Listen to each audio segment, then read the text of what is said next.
C'est beaucoup d'analyse, de discussion, de réflexion, jusqu'à arriver à la décision finale. Dans le Brésil, Ronaldinho, Ronaldo. Il y en a pas mal, mais si je dois en sortir un, Mbappé. Ce bonhomme là, c'est pas Zizou. Là, c'est pas Zizou. Putain, c'est le truc. Je vais faire le choix du cœur, je dirais Ronny, parce que voilà, il a laissé sur son passage un héritage extraordinaire. Lucas peut jouer ici, peut jouer là. C'est l'attaquant. Salut à toutes et à tous, bienvenue dans cet épisode 20 de Jeux en triangle. 20 c'est un très joli nombre et c'est à peu près 10 de moins que l'âge de David Hernandez et Geoffrey Stein, les doyens de cette émission. Comment vont mes trentenaires ? Bah j'ai sorti la canne là, j'ai un peu mal au genou, ça commence à tirer là. C'est moche ce que tu fais, c'est très très moche. Avant d'entrer dans le vif du sujet, le traditionnel rappel, Jeux en triangle est disponible sur toutes les plateformes d'écoute et si on y est bien noté, eh bien on sera mieux référencé, on pourra toucher encore plus de monde pour vous la faire courte. Donc Pas n'hésitez d'argent, pas, par contre, il y a De toujours mon- pas d'argent, ça bouge pas. Donc n'hésitez pas à partager, à vous abonner, vous connaissez la chanson.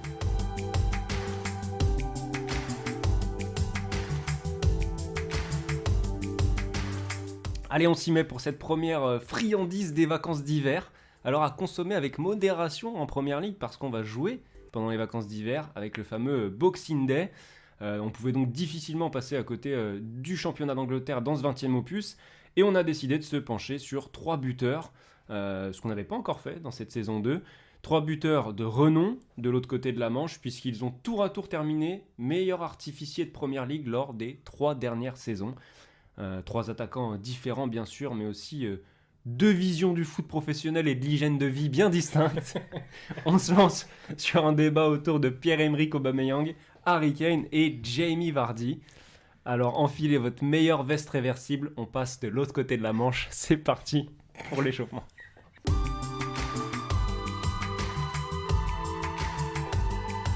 Allez, c'est parti avec l'échauffement. David, sur Bah, qui je vais veux-tu commencer lancer ? avec l'ami Pierre-Emerick Aubameyang. C'est plus une image à Borussia Dortmund. Pas synthé, c'est bizarre. Non, c'est bizarre, hein, mais bon. Mais à Saint-Étienne, il le faisait déjà, mais c'était ces fameuses célébrations. Du coup, à Saint-Étienne, c'était, même au début, à Dortmund, c'était Spider-Man. Mais c'est sa célébration avec Marco Reus, où il se transforme en Batman et Robin. Et plus que l'image rigolote du duo, c'est vraiment la complicité qu'il y avait entre les deux joueurs à cette époque-là à Dortmund. Et un duo qui a fait des ravages en Bundesliga. Et voilà, c'est ce Borussia un peu foufou, post-club, post-Lewandowski, où ça jouait à 100 à l'heure comme avant. Mais vraiment, là, c'était vraiment tout pour l'attaque et tout pour la vitesse. Et Aubameyang rentrait parfaitement dans ce moule-là, quoi. Alors moi sur Jamie Vardy, c'est plein de souvenirs qui reviennent parce qu'en fait l'année du titre de Leicester, moi je suis en stage en Angleterre, à Londres, donc je vis ça un petit peu de près, j'arrive fin janvier, donc à ce moment-là l'excitation monte pas trop encore parce qu'on n'y croit pas, vraiment personne n'y croit, même en Angleterre personne n'y croit. Mais mine de rien, je suis en auberge de jeunesse, je croise pas mal de jeunes qui s'intéressent au foot, et puis les semaines passent, Leicester continue de gagner, tu sens le truc un peu monter. Donc j'ai eu la chance de sentir un petit peu cette atmosphère en Angleterre autour de Leicester. Après moi je vivais ça avec mon œil de entre guillemets supporter d'Arsenal en première ligue. Donc j'étais très content de voir par exemple une victoire d'Arsenal dans les dernières minutes contre Leicester avec un but de Vardy d'ailleurs. Mais donc voilà, moi ça me rappelle plein de bons souvenirs et le fait de vivre ça, ce moment tellement inattendu, ce titre de très près, c'est un excellent souvenir. Moi, c'est pour Harry Kane, c'est un moment de stade. Je crois que je l'avais déjà évoqué, je pense en parlant de Gerrard. C'est que j'ai eu la chance d'aller à Anfield en février 2015 et c'était un Liverpool-Tottenham. Et du coup, c'est la première vraie saison où Harry Kane s'installe à Tottenham comme titulaire. Il est titulaire ce match-là, pointe de l'attaque. Du coup, pour moi, c'est un petit peu. Il y a cette curiosité de ce petit attaquant anglais dont on commence à parler, qui commence à avoir des bonnes petites stats avec Tottenham et de le voir en vrai. Et du coup, il fait un but, une passe décisive sur ce match. Et c'est un match où il pèse vraiment, où tu sens que dans une équipe de Tottenham qui est pas incroyable ce soir-là, il a un impact vraiment fort. Et je trouve que le fait qu'il termine ce match avec un but, une passe D, c'est un symbole déjà de ce qu'est ce joueur. C'est un joueur bien plus complet que ce qu'on a pu décrire plein de fois. C'est un joueur qui a beaucoup de qualité dans le jeu avec les autres. et qui n'est pas seulement un buteur, même si c'est un formidable buteur. Donc voilà, je trouve que ce petit souvenir, en me l'étant remémoré, en ayant vraiment essayé de chercher un petit peu l'image que j'avais eue de Kane après ce match, je m'étais dit, oui, il y a vraiment quelque chose chez ce gars-là. Après voilà, je n'allais pas deviner la dimension qu'il allait prendre, mais en tout cas, j'avais senti déjà ce soir-là un petit truc en plus par rapport à d'autres. T'aurais pas mis quelques euros sur Sorare Non, je serais pas allé jusque-là. Après, la carte, je pense, elle était déjà chère, du coup. Ne parlons pas jeu d'argent, messieurs. On va encore pousser les gens dans le vice. On est déjà tombé Il y a suffisamment l'Argel qui va bas, nous appeler. Allez, on en a fini avec l'échauffement. C'est parti pour le match. On va faire un match, mon gars. Un match de chez match, on appelle ça. On commence avec Pierre-Emerick Aubameyang, 32 ans, 1m87. Son parcours est assez... Il passe par plusieurs clubs français au début. Son parcours en junior, il y a Nice, Laval, Rouen ou encore Bastia. Je crois qu'il suivait un peu son père, si je dis pas de bêtises.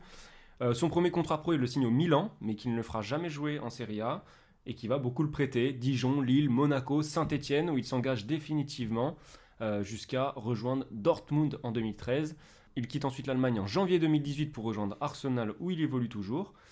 Quand on regarde un peu son parcours, par rapport au joueur qu'il est, bon, pas forcément cette saison, mais qu'il a pu être sur certaines saisons un très grand joueur, on reste un peu sur notre fin avec Aubameyang, parce que Arsenal et Dortmund, on aurait quand même aimé le voir dans un plus grand club. C'est peut-être par là qu'on peut commencer. Par exemple, il y avait des rumeurs Real Madrid beaucoup à une époque. C'est dommage qu'on n'ait pas vu Aubameyang, même si sa carrière n'est pas terminée, dans un top club européen. Ouais, c'est un joueur qui a quand même eu, on va dire, des difficultés à exploser au plus haut niveau. Il faut attendre la saison 2011-2012 avec Saint-Étienne, où il fait 16 buts et 13 passes ou un truc dans le genre. C'est vraiment l'année où il se démarque et où c'est vraiment la bascule dans sa carrière après des prêts vraiment non concluants dans des clubs moindres, on va dire, de Ligue 1. Et c'est vrai qu'on a ce goût de progression peut-être linéaire dans le sens où jusqu'au Borussia Dortmund. Et au Borussia Dortmund, où il explose vraiment à la face de l'Europe, tu te dis, bah ouais, il va aller rejoindre un cadre européen. Et puis là, tu te retrouves à Arsenal, donc sans faire un jeu à Arsenal, toi le fan des Gunners, mais tu te retrouves en plus dans un club qui est vraiment en reconstruction, qui est post-Arsène Wenger, qui est 2018, du coup, tu es encore dans la phase Emery. Ça tâtonne, ça joue plus vraiment le titre. Du coup, tu te dis presque en fait, il va rester 1 an ou 2 à Arsenal, histoire d'exploser en première ligue, que sa valeur elle prenne et puis qu'il aille voir un autre gros club. Et ouais, c'est vrai qu'au final, c'est presque plus sur la phase un peu descendante ces derniers mois et même la saison dernière, depuis qu'il a prolongé, que sur la phase ascendante à l'âge qu'il a, quoi, surtout. Après, pour être très honnête, moi je trouve que déjà Aubameyang, il a pas mal maximisé son potentiel. Parce que quand tu vois ce qu'il faisait, par exemple à Lille, moi jamais j'aurais imaginé qu'Aubameyang finirait une saison à 31 buts à Dortmund. 31 buts en Bundesliga. Donc non, je trouve qu'Aubameyang, grâce à Galtier, qui est d'ailleurs... on n'en parle pas souvent de cette qualité-là chez Galtier, mais il y a pas mal de joueurs qui lui doivent des carrières à Galtier. Grâce à Galtier, il est devenu beaucoup plus qu'un tout droit, alors que vraiment au départ, c'était vraiment ça pour moi. C'était un mec qui courait tout droit, qui fonçait dans le mur très souvent, et qui avait une justesse technique, que ça soit dans les centres, ou dans les frappes, dans les passes, qui était vraiment très très limitée. C'est devenu un joueur offensif ultra polyvalent, capable de jouer avant-centre sur les côtés, qui était fort des 2 pieds, fort de la tête, qui aussi était capable de créer pour les autres, même si c'était d'abord par sa vitesse, mais il a vraiment eu des phases à Dortmund notamment, où il arrive à trouver des passes dans les intervalles vraiment vraiment très très jolies. Donc je trouve déjà qu'en fait Aubameyang, quand tu gardes sa carrière aujourd'hui avec le recul, c'est pas si mal en fait. Franchement, j'aurais pas forcément misé sur le fait qu'il arrive à ce niveau-là un jour. Tu parlais de son profil complet. Effectivement, j'ai regardé un petit peu ses buts. Alors, il est à peu près il a bientôt atteint la barre des 300 buts en carrière. Il a 286 à peu près. Il y en a 41 du gauche, 30 de la tête. Il y a 23 pénaltys, 2 coups francs directs. C'est vrai qu'on a une palette très large. Avant d'arriver à Arsenal, il avait déjà joué une centaine de matchs sur le côté, je crois, avec Dortmund ou ailleurs. Donc effectivement, Contrairement aux deux autres, lui, il a un profil, en plus de profil d'attaquant de profondeur, il a un profil d'ailier de débordement, en fait, qui a pu servir à Arsenal, même si c'est pas le poste dans lequel il est meilleur, on l'a vu ces derniers mois. Et puis un joueur qui a aussi un vrai sens de la passe décisive, et son duo avec Lacazette avait été intéressant quand les deux avaient la chance de jouer ensemble. Ouais, bah, c'est ce qui aussi pose un peu la question de son rôle actuel à Arsenal, c'est que il a connu 3 coachs. Tout le monde dit bah, pourquoi on fait pas l'association Lacazette-Aubameyang, parce qu'au final, dans le système Arteta, Aubameyang se retrouve vraiment seul à la pointe de l'attaque avec Saka en ailier, et puis de l'autre côté, tu as soit Smith Rowe qui recentre plutôt axe, et du coup personne sur le côté, mais t'as pas vraiment un 9,5 qui tourne autour de lui et qui joue vraiment ce rôle d'appui. C'est lui qui est au final presque obligé de jouer ce rôle, alors que quand on voit qu'ils jouent tous les deux avec Lacazette, c'est plus Lacazette qui a cette faculté à garder le ballon de haut but, chose que je trouve que Aubameyang est un de ses points négatifs, c'est que de haut but, pour garder dans le système Arteta, pour garder le ballon et faire remonter le bloc, il n'a pas cette capacité de conservation de balle, moi je trouve. Ouais, c'est un joueur qui est quand même bien plus à l'aise, comme tu le dis, face au jeu.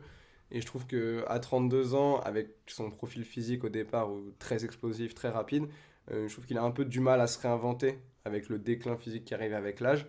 Et du coup, en effet, je trouve que c'est pas facile. Après, c'est peut-être parce qu'il n'a pas toujours été mis dans les meilleures conditions à Arsenal, mais c'est pas facile de savoir aujourd'hui quel serait son meilleur rôle, ou là où il est vraiment le plus efficace. Je trouve que c'est très difficile de déterminer là où il aurait le plus d'impact dans une équipe.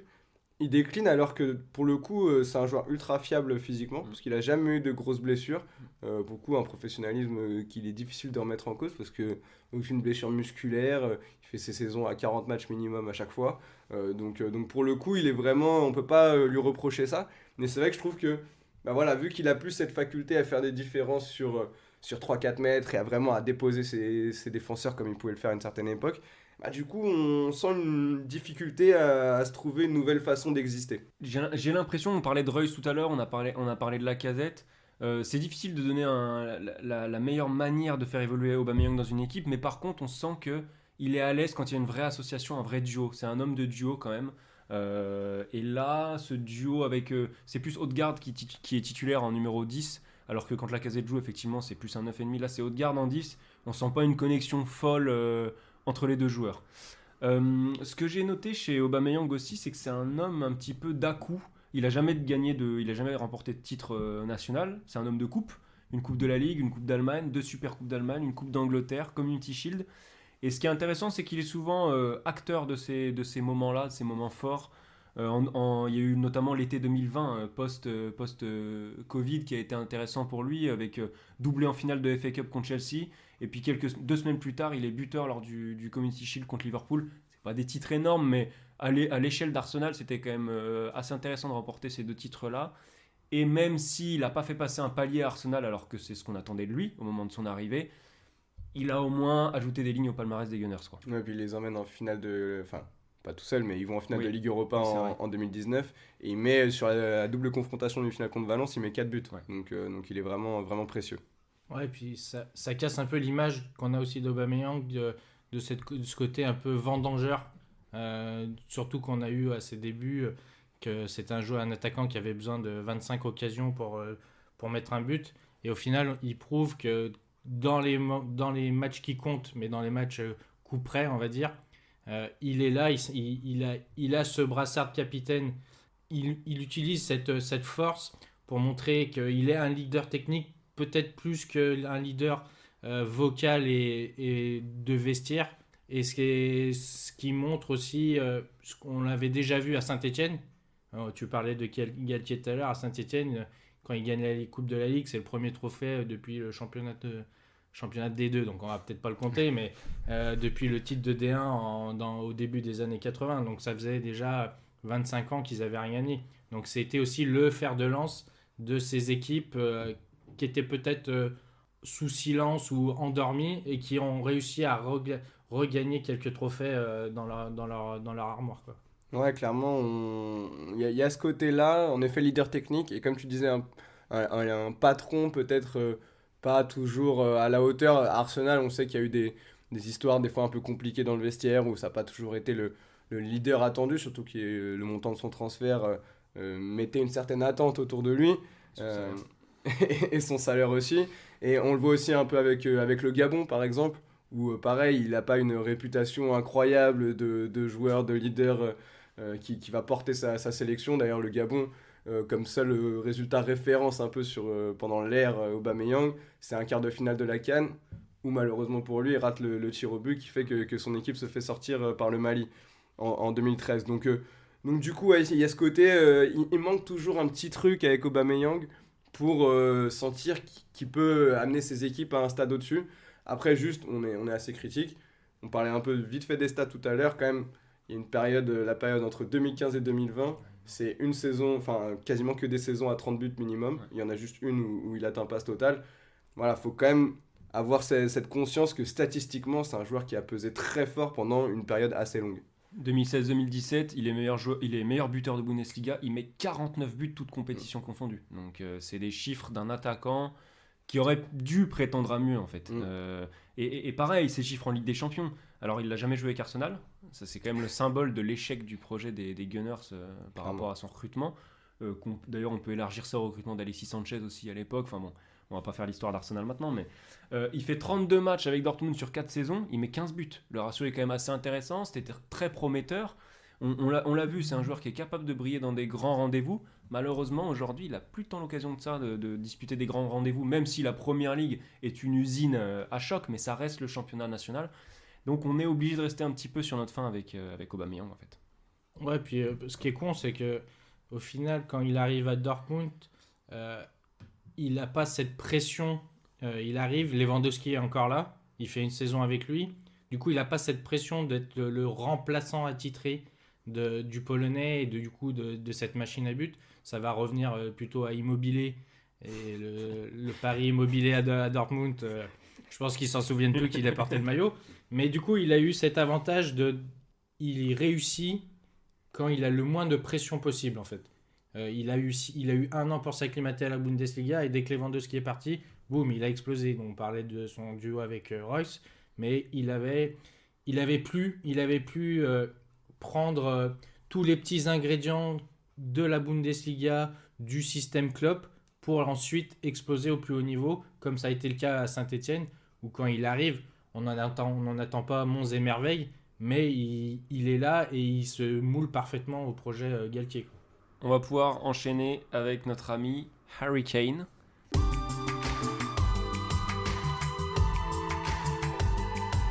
Kane qui a 28 ans, 1m88, encore un beau bébé.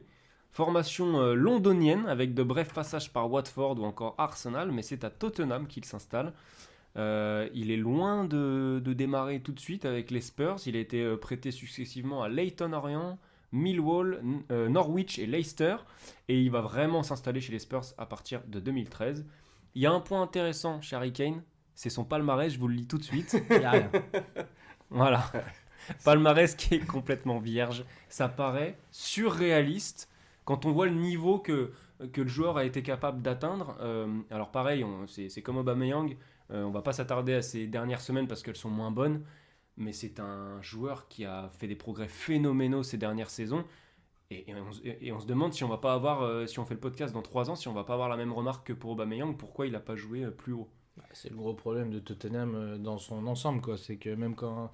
Alors Lloris, il gagne la Coupe du Monde avec l'équipe de France ou quoi que ce soit, mais depuis qu'il est arrivé à Tottenham, il était censé partir en Angleterre pour enrichir son palmarès et que Tottenham soit une étape dans son ascension comme top gardien.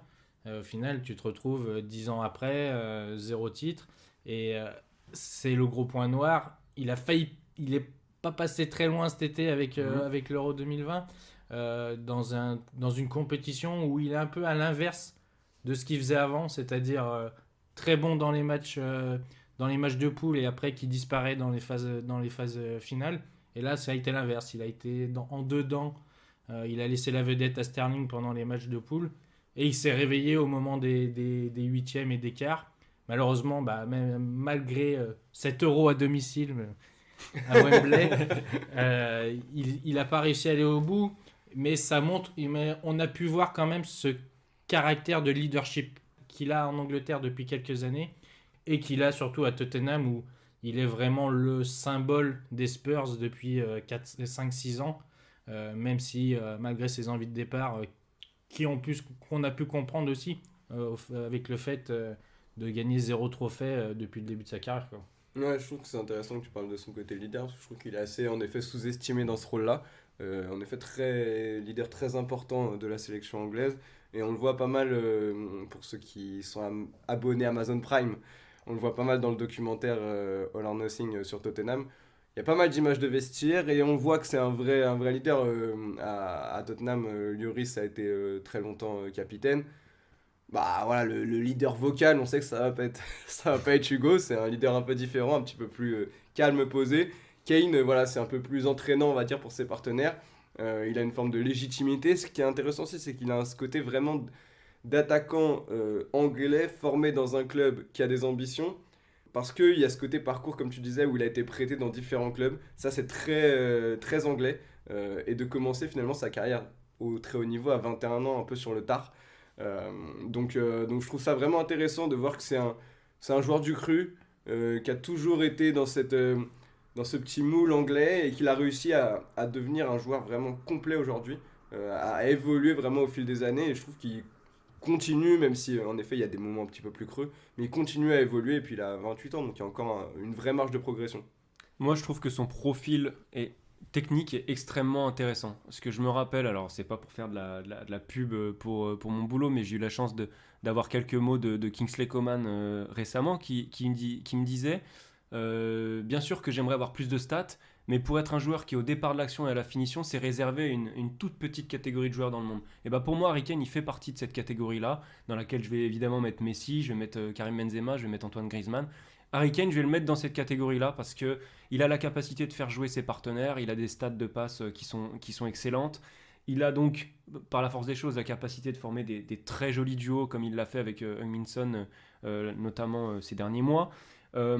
Et c'est un joueur qu'on n'aurait aucun mal à imaginer descendre d'un cran au fur et à mesure de sa carrière et à évoluer comme numéro 10 en fait. Et d'ailleurs, je crois qu'il l'a fait par intérim sous José Mourinho, au tout début de Mourinho, je crois qu'il l'a fait jouer quelques matchs en 10. En fait, c'est vraiment un changement d'image qu'on a de Harry Kane. Je prends moi, ma vision personnelle. J'ai jamais été un grand fan de Harry Kane depuis ses débuts, mais l'image que j'ai de lui, j'ai l'impression qu'on est passé un peu de cette image d'attaquant un peu bourrin à l'anglaise à un joueur vraiment fin techniquement. Et alors je pense que ça vient aussi de sa position sur le terrain, c'est que sous Mourinho, il a une position qui est vraiment plus reculée, vraiment comme un playmaker, comme on pourrait dire aux États-Unis, où il décroche et puis il distribue à droite, il se distribue à gauche. Et ça vient aussi au fait, je pense, de la baisse de régime de Dele Alli qui est passé sous les radars, sous silence. Et aussi du départ d'Eriksen qui occupait un peu cette position avant de numéro 10. Et on le voit aussi en Angleterre, c'est que là, pendant l'Euro, c'était souvent Harry Kane qui décrochait et tu avais Sterling qui ensuite prenait la profondeur et qui faisait jouer sa vitesse. Et du coup, c'est une vraie évolution dans son jeu. Et comme tu le disais, sur une position plus reculée, sans faire de comparaison pareille, pour moi, c'est un peu un Wayne Rooney, alors plus grand, en plus grand et peut-être avec un abattage défensif moindre. Mais c'est un peu un Wayne Rooney qui, peut-être à 30 ans, 31, 32 ans, que tu vas voir jouer vraiment comme un numéro 10 ou comme un numéro 8, mais pas vraiment relayeur. Parce que Rooney pouvait le faire, mais là, Kane... c'est vraiment, son rôle sera peut-être vraiment numéro 10 au fur et à mesure de l'âge passé, quoi. Ouais, c'est vrai que pour le coup, il a vraiment un côté benzemesque, dans le sens où aujourd'hui, je vois assez peu de purs numéro 9 qui sont en même temps bien plus que des buteurs. Voilà, on avait déjà évoqué ici un Lewandowski. Lewandowski, ça reste un joueur de surface avant tout. Kane, il a cette faculté, en effet, comme tu le dis, à décrocher, à donner d'excellents ballons dans la profondeur, à faire les petits décalages qu'il faut. Et très souvent, chez un attaquant, par exemple, quand il va faire une petite passe sur le côté pour décaler un gars, en fait, c'est dans sa tête, il y a déjà le 1-2, il y a déjà le truc d'après pour se dire, ouais, mais à la fin, il va me la rendre et c'est moi qui vais marquer, quoi. Chez Kane, tu sens vraiment un truc très désintéressé, que je trouve vraiment très intéressant chez lui, parce que il a vraiment une force pour rendre ses collectifs, pas forcément meilleurs, mais en tout cas, il leur donne une dimension supplémentaire. Voilà, c'est vraiment pas... il n'a pas juste une facette à son jeu, et ça c'est très intéressant, et notamment dans l'optique à un moment d'un départ, c'est qu'en fait, aujourd'hui, je pense que tu peux intégrer Kane à tous les effectifs d'Europe quasiment, parce que il est très fort devant le but, et il va réussir à faire toutes les petites choses qui font gagner une équipe. Ouais, c'est dingue de lire, par rapport à ce profil aussi complet, c'est dingue de lire ses fiches statistiques, quoi. Il a été 3 fois meilleur buteur de Première Ligue, meilleur buteur de la Coupe du Monde 2018, saison 2017-2018, 41 buts, toutes compétitions confondues. Il est effectivement capable d'être aussi un serial buteur. Et je reviens sur ce que tu disais, la comparaison avec Rooney était intéressante parce que je les opposerais sur un point, c'est quand tu parlais d'abattage défensif. Kane, je trouve que par rapport à son gabarit, dans l'impact physique, je trouve que c'est un gros défaut qu'il a. Il se fait trop régulièrement bouger par ses adversaires.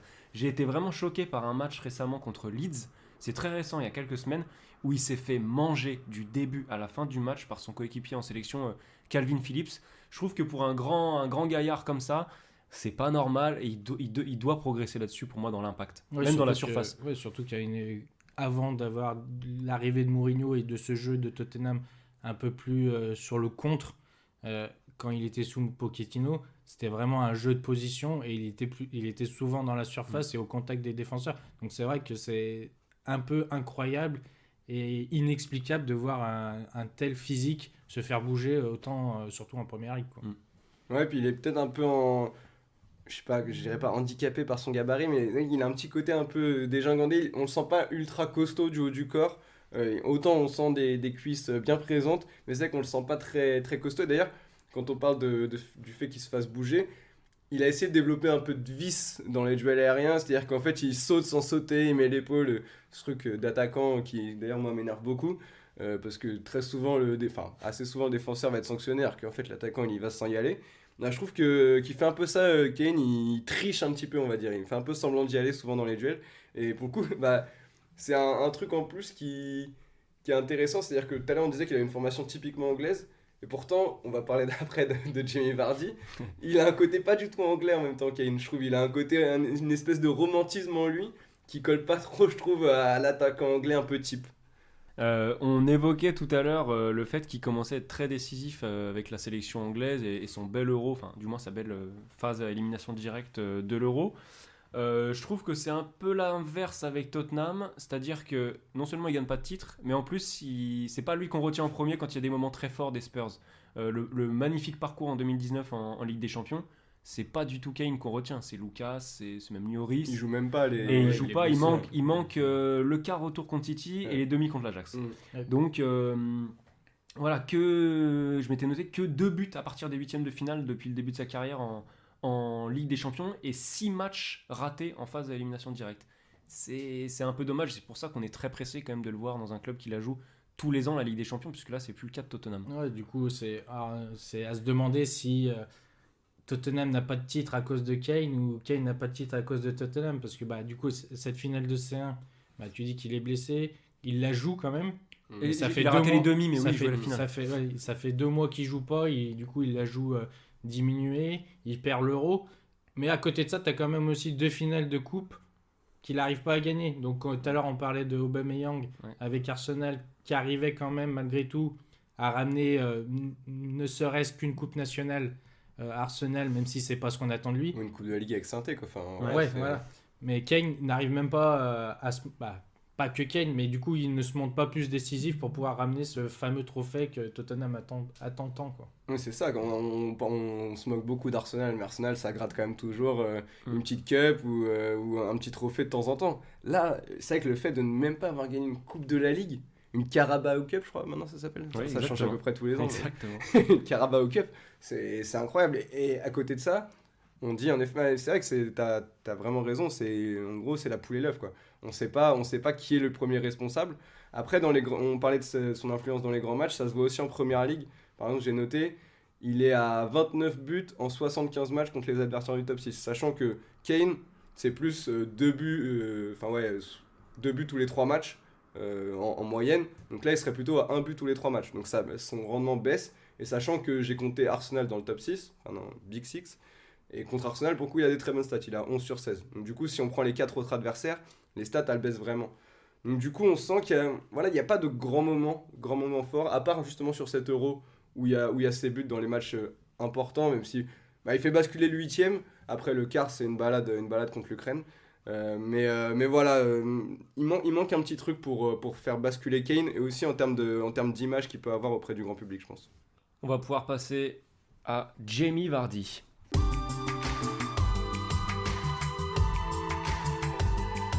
Alors Vardy, 34 ans, 1m78, on passe à un format pas de poche, mais plus petit par rapport aux deux autres. Le parcours est extraordinaire. Stocksbridge Park Steels, Halifax Town, 6e division anglaise, Fleetwood Town, Leicester depuis 2012 où il commence en Championship. On passe d'un joueur qui évolue donc dans les bas-fonds du football anglais à un joueur qui devient champion d'Angleterre avec Leicester en marquant but sur but. Ouais, premier match en Première Ligue à 27 ans. Comme tu disais, il était en 5e division ou 6e division avec Fleetwood Town là, en 2011-2012, donc c'est finalement il n'y a pas si longtemps. Et même en Championship, j'ai regardé quand il est avec Leicester l'année de la montée. En fait, c'est même pas lui le meilleur buteur. Il met 16 buts. Le Championship, pour ceux qui ne savent pas, il y a 24 équipes. Donc il y a 46 journées. Donc une saison à 16 buts, c'est finalement pas si incroyable pour un attaquant dans une équipe qui monte. Et il y a son compère de l'attaque, David Nugent, qui est d'ailleurs, je crois, aussi son témoin de mariage. Je crois avoir vu ça passer.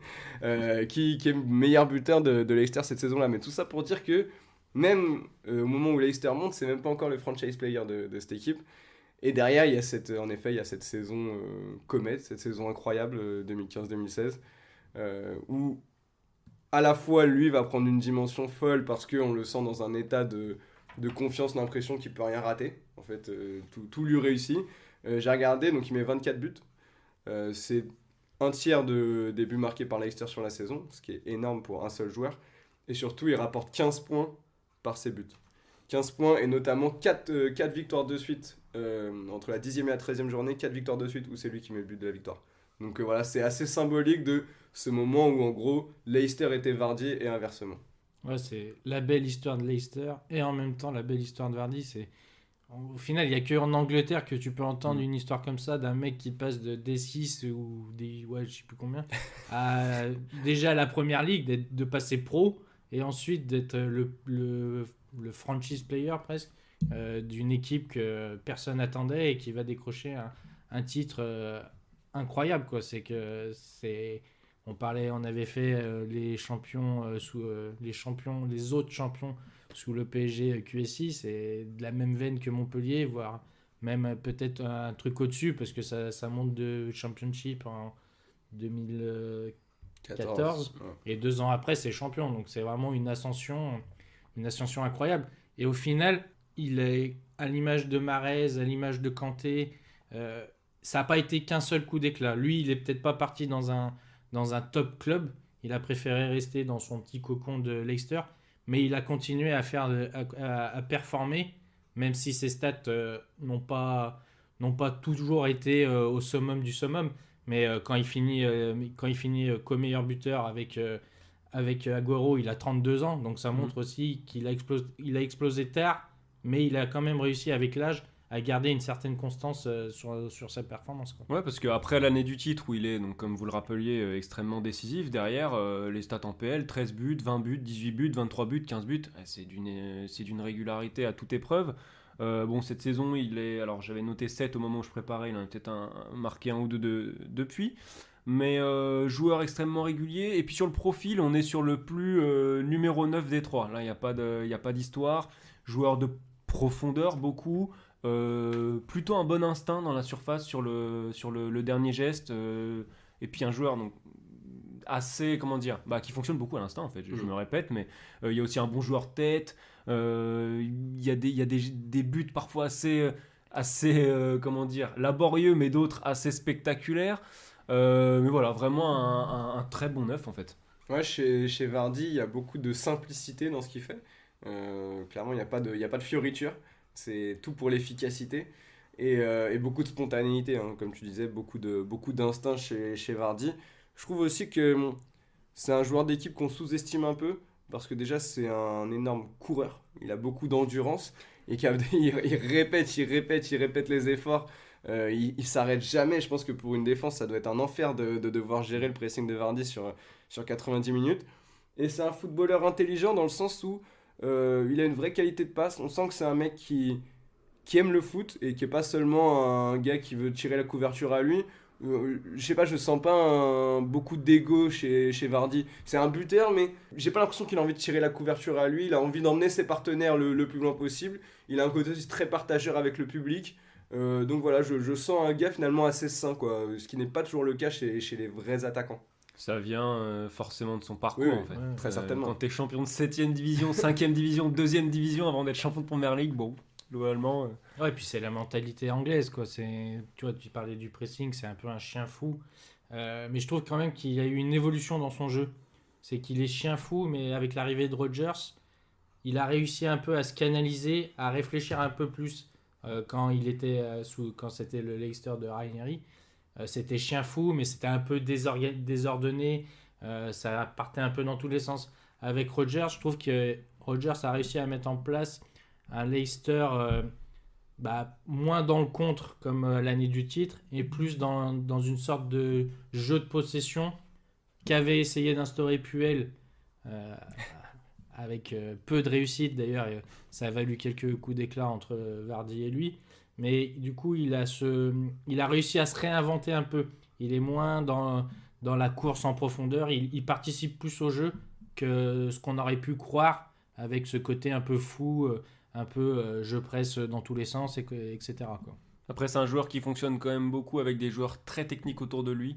L'année du titre, c'est Mahrez qui est quand même un sacré distributeur de caviar. Là maintenant, c'est un peu plus Maddison, par exemple, qui est derrière. Il a besoin d'un numéro 10 ou d'un ailier un peu faux numéro 10 qui distribue des ballons, parce que c'est pas lui, à la différence d'Aubameyang ou Kane, qui va aller chercher des ballons et créer du jeu. Et d'ailleurs, on reparle de Kane et Aubameyang, c'est quand même assez fou que ce soit lui qui est le plus beau palmarès des trois quand on repense au parcours. Mais bon, passons. Et sur le côté atypique du joueur, on rigole souvent en disant Vardy, il boit des Red Bull, il fume des clopes, etc. C'est avéré, quoi. Enfin, je veux dire, c'est lui qui l'a dit. il s'en cache même pas, c'est assumé. Et c'est ça que je trouve intéressant, parce qu'à l'heure du football où tout est contrôlé, les stats sont analysées, dans les stats, il y a des stats qui tournent parfois au ridicule, on entend des joueurs avec des préparations poussées jusqu'à, je me rappelle, on parlait de Lewandowski dans le tout premier épisode, la température de la chambre, et là vous avez Vardy, cet ovni qui assume qu'il boit des Red Bull et qui fume des clopes, et qui finalement fait mieux que Aubameyang et Kane aujourd'hui, quoi. Ouais, mais c'est vraiment un personnage, j'ai l'impression que c'est un symbole du football anglais. Ça pourrait être le héros d'une série. En ce moment, je regarde Ted Lasso. Je fais pas encore de la pub pour Apple, mais je regarde Ted Lasso. Pour tous ceux qui aiment le foot, vraiment, je conseille. Et clairement, Jamie Vardy, ça pourrait être un personnage de Ted Lasso sans problème. C'est vraiment un personnage attachant, et je pense que quiconque en fait peut s'identifier au parcours de Jamie Vardy, quoi. Arthur et d'ailleurs David aussi, on a joué à des niveaux où Surstabilisé. où la bière est plus importante que le match. On a l'impression que chez Vardy il y a un peu de ça. Ouais, puis après ça peut être aussi le défaut qu'on peut lui reprocher, c'est cette insouciance de jouer pour le foot, pour dire de jouer. C'est peut-être aussi ce qui lui a fait défaut, dans le sens d'aller voir peut-être plus haut et de se professionnaliser encore plus en rejoignant un club, alors je sais pas, je dirais peut-être pas Manchester City parce que c'est peut-être une marche un peu trop haute, mais un club comme à Tottenham ou un club autre que Leicester, où on aurait pu peut-être se faire une autre idée de lui, dans une autre façon de jouer, dans un autre style, que celui de Leicester, qui est au final le seul prisme qu'on peut voir de Vardy, quoi. Parce qu'au final, malgré ses stats, c'est pas un personnage influent de la sélection anglaise, quoi. Non, il a d'ailleurs arrêté en sélection en 2000, après le mondial 2018, si je dis pas de bêtises. Il a pris sa retraite internationale à ce moment-là. Ouais. Après une grosse carrière internationale de 2 ans. Voilà. Il fait un euro, une coupe du monde, quand même. Le mec maximise à chaque fois, c'est complètement incroyable. Allez, il est l'heure de faire un choix. C'est parti pour le temps additionnel. Additionnel, 3 minutes minimum. 3 minutes de bonheur en plus. Geoffrey, on attend ton classement avec impatience. Alors en titulaire, ce sera Pierre-Emerick Aubameyang. Parce que je valorise l'évolution déjà. Comme j'ai dit, vraiment, je ne pensais pas que Pierre-Emerick Aubameyang atteindrait un jour ce niveau-là. Sa polyvalence, sa faculté à être influent dans des grands matchs, Sa force pour être un joueur d'équipe assez intéressant par moment. Et aussi, voilà, finalement, il y a quand même un petit bout de palmarès dans des équipes qui n'étaient pas forcément destinées à gagner des trophées. Je pense notamment à Saint-Etienne. Donc voilà, j'aime beaucoup en fait l'évolution qu'a eu au fil de sa carrière Aubameyang. J'espère qu'il va réussir à se réinventer avec l'âge, même si j'ai un mini doute là-dessus. Mais pour l'instant, je valorise en tout cas ce qu'il a réussi. En remplaçant, je vais prendre Jamie Vardy. Parce que l'histoire est trop belle en fait. L'histoire est trop belle et j'aime ce parcours d'une fraîcheur, d'une insouciance absolue. Comme je l'ai dit, c'est un personnage... j'ai vu qu'il y avait quelqu'un qui avait écrit un bout de film sur Jamie Vardy dans l'idée que ça soit un jour tourné. Bah franchement, j'ai envie de voir le film en fait. J'ai envie de voir le film de la vie de Jamie Vardy. C'est Peaky Blinders, hein. Il a déjà été tourné. Et bah ça me va très bien. Ça me va très bien. Je le veux en béret et en costume à carreaux. Franchement, il n'y a pas de souci.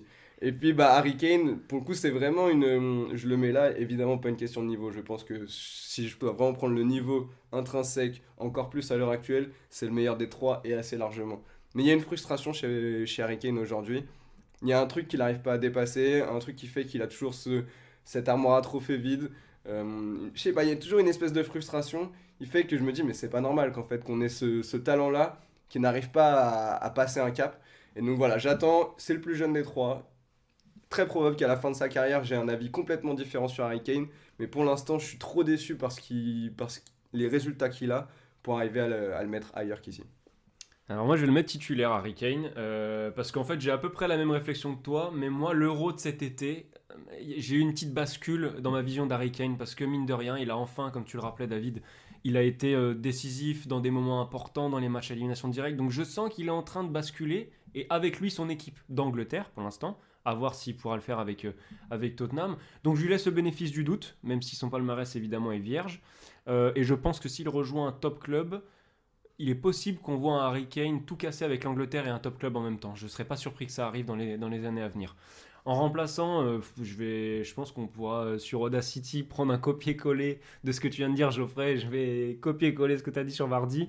Voilà, son parcours, on ne peut pas le mettre au placard par rapport à son parcours. C'est extraordinaire, gagner des titres de 7ème division puis une première ligue, ça n'existe pas. Et il est pour moi le dernier joueur dans ce qu'il représente et dans ce qu'il montre du professionnalisme de son espèce. J'en vois pas d'autres, peut-être Ousmane Dembélé, mais c'est pas le même délire. Donc vraiment pour moi il est complètement unique et je pèse mes mots. Et au placard, Aubameyang, parce que pour moi ses choix de carrière n'ont pas forcément été les bons, du moins le choix de Dortmund à Arsenal n'a pas été le bon, et que je vois déjà un regret sur sa carrière parce que là en plus son début de saison plaide pas en sa faveur, j'ai l'impression qu'on arrive vraiment à bout de souffle. C'est pas terminé, mais j'ai l'impression que c'est tout comme. Alors j'espère que je l'enterre trop vite et qu'il va nous prouver le contraire, mais j'ai un vrai sentiment de gâchis malgré des saisons stratosphériques d'un point de vue statistique, il ne faut pas l'oublier, mais d'un point de vue palmarès c'est du gâchis. Je vais avoir le même classement que toi Arthur.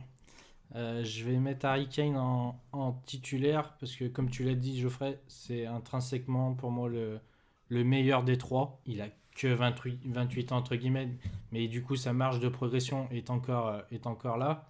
Et comme on l'a dit, il a cette capacité de pouvoir, par rapport aux deux autres, de pouvoir se réinventer au fil de l'âge, même si il a des qualités techniques et physiques qui font qu'il ne va pas dépendre que d'une seule qualité.